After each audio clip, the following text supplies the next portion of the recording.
welcome back to the Everything College Football podcast. Today, me and Hunter are going to be bringing you guys the top 10 running backs in college football for the 2021 season. How you doing today, Hunter?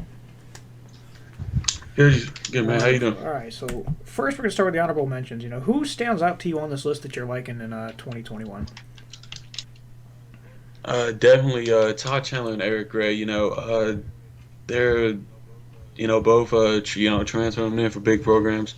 Eric Gray, especially with the Oklahoma running back group they have, very dominant. Todd Chandler will probably get the start at starter for North Carolina. He's a good back, very elusive, and I just feel as they go throughout the college season, draft board ratings going to definitely go Yeah, up for for sure. them. Ty Chandler replaces 2,000-yard rushers, Michael Carter, Javonte Williams. His addition is going to be huge. North Carolina likes to run the ball, get the game going. Bijan Robinson rather from Texas. He really burst on the scene last year late. Had 101 touches, 899 yards out of that. He was a big play every time he touched the ball, especially with Sark coming over. They're going to get him involved a lot. Isaiah Spiller, nearly 2,000 yards, 19 touchdowns, 5.5 yards per carry for his career. It was tough to leave from outside the top 10, but that's a guy you really like, isn't it, Hunter? Yeah, it is. Especially in the SEC, with the controversy about who has the best defense and not. When you have a good back like Isaiah Spiller, it's kind of hard to just stop the offense just Yeah, like that. and he's going to be leaned on once more. That Texas A&M, they like to run the ball, they like to pound it up front. He's going to be leaned on immensely. We'll move ahead to Kevin Warwick, one of the top power group of five running backs, rather. He was briefly in the transfer portal. He's going to be the fill-in for Jarrett Patterson. Patterson was, huge in his career for Buffalo. Marks wasn't far behind in 2019. He had over 1,000 yards, and I expect him to be one of the nation's top 10 rushers in terms of yardage. Yeah, that's a good Buffalo team with a good O line, and I feel as if they'll make a run deep. Yeah, Lance Leopold's done a nice job with that program. A few more guys on this list like to discuss. Cameron Peoples, Appalachian State, had 317 yards and 5 touchdowns versus North Texas. Finished the year with over 1,100 yards. It's a nice trio of backs at Appalachian State to have numbers like that. That's just wildly impressive, and I expect him to do it once more. Yeah, And same here. Kevin Harris, he led the SEC in yards per game, almost 114 per contest. I don't think a lot of people actually knew that, so that's an impressive stat with him. He was a lone bright spot for South Carolina, and Shane Beamer has a elite weapon to work with in his first season. 15 touchdowns last year for Harris. They're going to give him a lot of touches, I'd imagine, in 2021. Exactly. Moving to number 10, Brian Robinson from Alabama. He has big shoes to fill from Najee Harris, but this is a guy we both think can really do that. Yeah, as the key backup last year, for the Alabama team, people are, mostly slip on him. I think so. That's just my opinion. Um, he's, a bigger back, and Najee Harris, was the guy, but you know, you got to have the best backups, and that's what Brian Robinson was Yeah, it last seems season. like Alabama always has a nice, reliable backup. Robinson, for his career, though, he's been very reliable, short yardage, goal line situations. He's a big body at 228 pounds, but he runs behind his shoulder pads, embraces the contact. But he's also a very shifty runner in the open field. He can make defenders miss. I think he's going to have a phenomenal season in 2021. I'm very glad to see him come back for his senior season. Yeah, that would have been a tough loss for the Alabama team, but with the recruiting class that they have, I feel as if the shoes would get filled. But it's good for Brian Robinson to Yep, be he's back. certainly going to have. I expect him to be top three in rushing in the SEC. Another guy who's going to be a standout in the SEC, Tanks Bigsby. He's one of the nation's top freshmen in 2020. Can you kind of allude, Hunter, to why this guy is so special? Just downhill running he has. A Week 12 injury cut him short of finishing the season, but um, you know, he's got Tank has a good line in Auburn, so I feel as if they'll get the job done, and hopefully they make a run, for the SEC Yeah, when they championship. can give a good push up front, it makes the job even easier for Bigsby. He's already he's probably already the top, most elusive ball carrier in the country. He was among the leaders in broken tackles. That strong lower body really complements that well. Just, a very agile runner. He loves contact, has a high motor, where he keeps the wheels turning. This is a guy I also think will be top three rushing in the SEC. Oh yeah, yeah, exactly. There's a lot of talent in the SEC. especially with just like we said, Brian Robinson. There could be who we just mentioned, Kevin Harris. He could be a good role as Yeah, well. I'd like to see Bigsby get a little more involved in the passing game this year just because he's that reliable of an option. But, nonetheless, I think he's in store for a very successful season on the ground. Moving to number 8, Tyler OLeary. Kind of impressive, former walk-on linebacker turned running back. He's elite. He was elite, really, alongside Zach Wilson for the running game. Nice balanced offense at BYU, over 1,100 yards. What do you like about OLeary that really stands out? The yards for the season. 1K yards. That's very very impressive from somebody who started as a linebacker. Yeah, yeah, Something like the that. first 1,000-yard rusher since Jamal Williams in 2016, who's now in the NFL. One thing really stands out about Leargy is his vision. He ranked third in FBS and 30-plus yard runs with 8. Also 21% of his runs went for 10-plus yards. The vision here really finds those cutbacks. He finds the holes. Hits them. 7.5 yards per carry. He had 4 straight 100-yard games to end this season. With no Zach Wilson, I like the backup they have in Rodney, who's going to take over at quarterback. But BYU, they're still going to lean on a nice, impressive group of backs, and Leargy's going to headline that. Exactly. BYU loses Zach Wilson, which is sucks for them.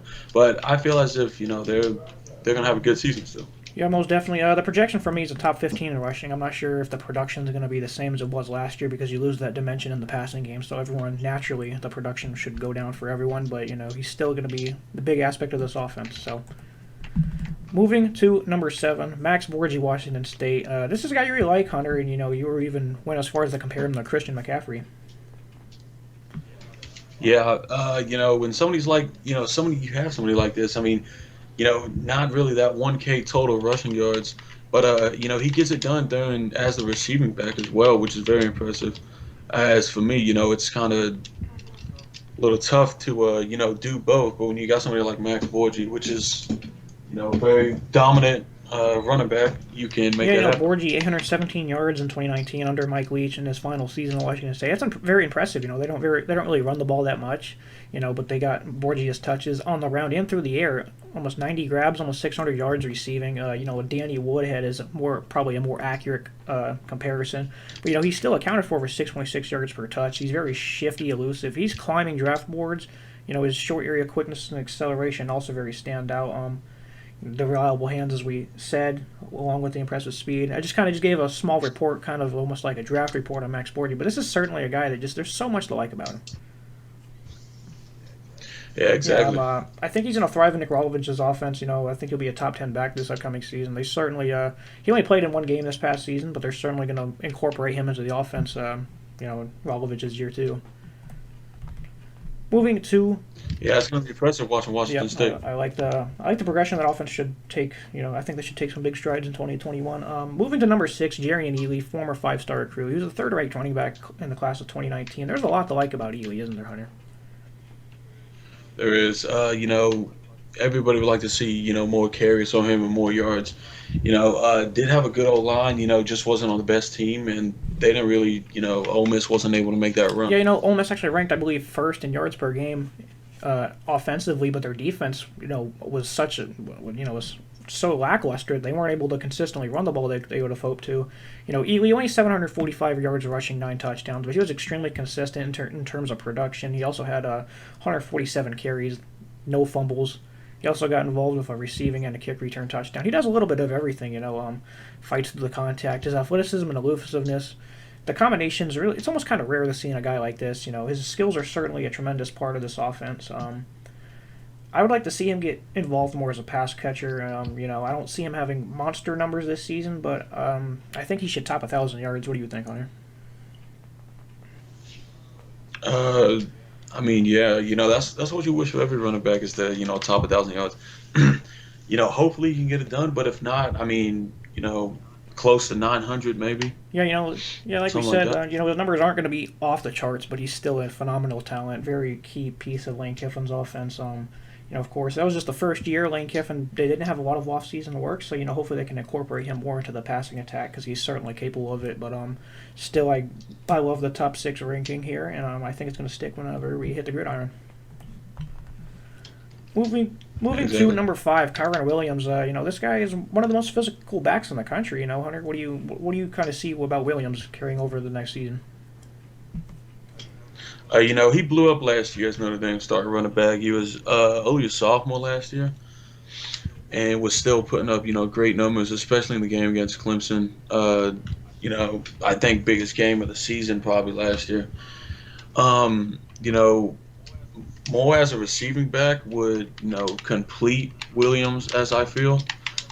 Um, but it's just, the loss of Ian Book and finding that QB1 is going to be, tough for them. But I feel as if they're Yeah, good though. Williams showed flashes of being able to, you know, make plays in pass protection and as a receiver. Against Alabama, they gave him 8 receptions. That's certainly a part of his offense. You'd like to see him pick up more yardage totals than that, but he's certainly capable of it, and that's something he's going to continue to work on. He ran really hard last year, running behind his shoulder pads. Always kept the feet moving. Seen that against Alabama. His offensive line was just tasked tremendously, and he really turned in an impressive effort early in that first half to keep him in the game. Like you said, with no Ian Book, they're going to be grooming a new quarterback in Notre Dame, and they're going to lean on him in multiple facets, of this offense. He's a workhorse back for Notre Dame. Had almost 18 carries per game last year. I think that number is going to go up a little bit, along with his yardage total, because they're going to lean on him such heavily.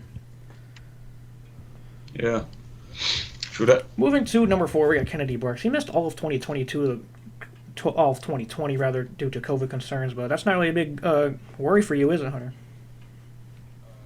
No, as we were talking about Eric Gray earlier, it's going to be a tough, it's going to be a tough matchup, to pick the starting, running back. Both are so dominant, the hard running backs. Oklahoma, is my projection would be, have a top offense this year, especially with all the talent they have still coming back. And the recruiting class, how it's blowing up. This is a good back, and probably is going to finish, top 5, 7 in rushing Yeah, yards. Oklahoma, they usually do a phenomenal job of getting their running backs involved. So I think Brooks and Gray, they're going to be really one tough duo. They're going to be the top duo in football to try and stop. Brooks, he had all of 2020 he was out, got to stay healthy. 2,067 yards, 18 touchdowns combined in his first 2 seasons. Not many people fight through contact like he does. His elusiveness is incredible. He also has pretty impressive speed. But that allowed him to average 8.8 yards per carry in 2018, which was a 1,000 yard season as well. My projection for him is 1,200 rushing yards. I think he leads the conference in rushing. They're going to get him heavily involved. It's a loaded backfield, though, for sure. Seth McGowan, Marcus Majors, they will join Eric Gray as well. So a lot of touches to dish out, but Brooks, with how much he averages per touch, it's going to be hard for him to not get a bulk of the touches. Yeah, that too. Moving to number three, we have Mohamed Ibrahim from Minnesota. This is a guy, you were really both high on, Hunter. What do you think is his best attribute, though?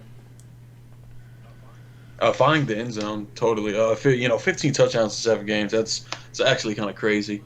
And plus, he's a tough runner. One back down from nothing, which is something is going to proceed to him as draft boards go up. Potential, hopefully first round pick, or maybe second round.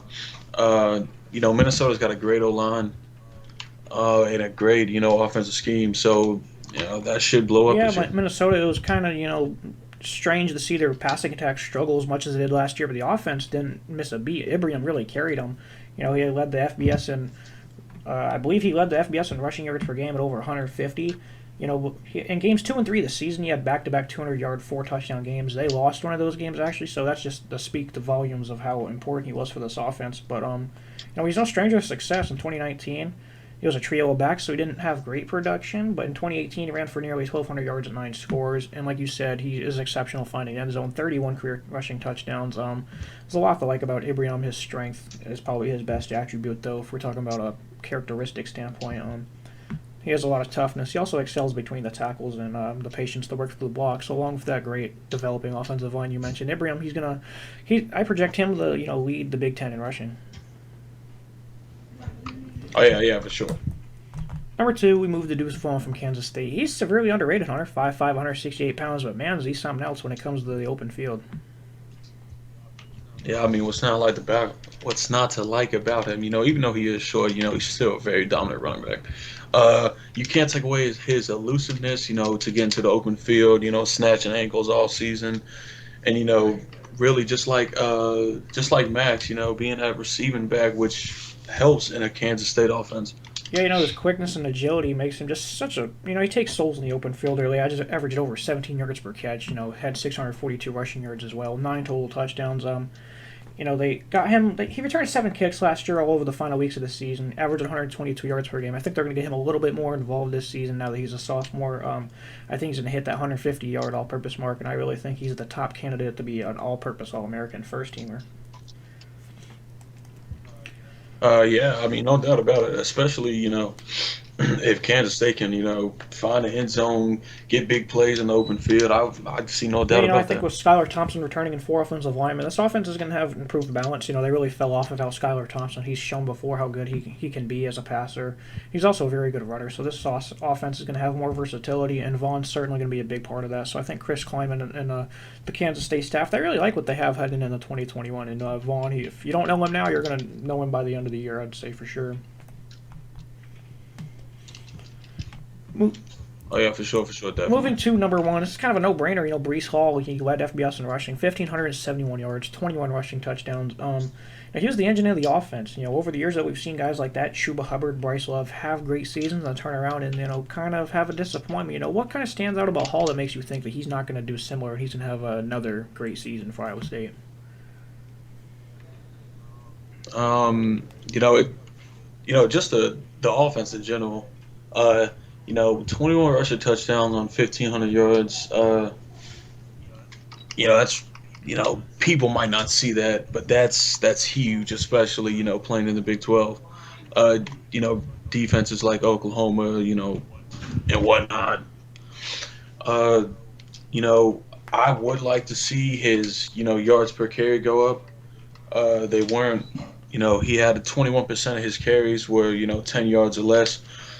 Uh, if he does get that up, I see Iowa State having a Yeah, big year. his yards per carry could be a little bit of a miss. He's a pure workhorse. I don't know if I had to guess, maybe about 25 touches per game is what he sees as a real legit workhorse back. They give him a lot of touches. But that's what I find impressive about him. He gets all this work, but he's extremely durable. That's why I think he's gonna have a repeat season of last year. The durability. Iowa State, they're probably the best team when it comes to balance in all of the country. Alabama and Ohio State were probably a little bit better in that category. Iowa State very underrated when it comes to their balance. They get their entire offense back, including all 3 tight ends, and those guys can block anybody off the field on the perimeter, inside. So I think the tools are there, the durability is there. And the play calling is also there for Brees Hall. I think the projection for him is a Heisman finalist. Do you see this explosive, physical guy being a Heisman finalist, Hunter? I do. I feel like he's one of the top 5 players returning back to college football. Um, he's gonna make a name for himself. Not really coming from that Oklahoma, Alabama program, but still being able to explode. That's Yeah, gonna he's be another one huge. of those guys. If you don't know the name now, you certainly will soon. Same could be said for who we just talked about, Deuce Vaughn. I think these guys are going to turn heads if they haven't already in 2021. Start get some national recognition. That's I think going to wrap everything up. Hunter, if you have anything else to add, you can go ahead. If not, everyone make sure to like, subscribe, comment. Who did we leave out the rankings? Who's misplaced? Go ahead, tell us below. And is that everything, Hunter? That is everything. Everybody stay safe and keep your hands washed. Yes, sir. Sounds good. Everybody have a good day.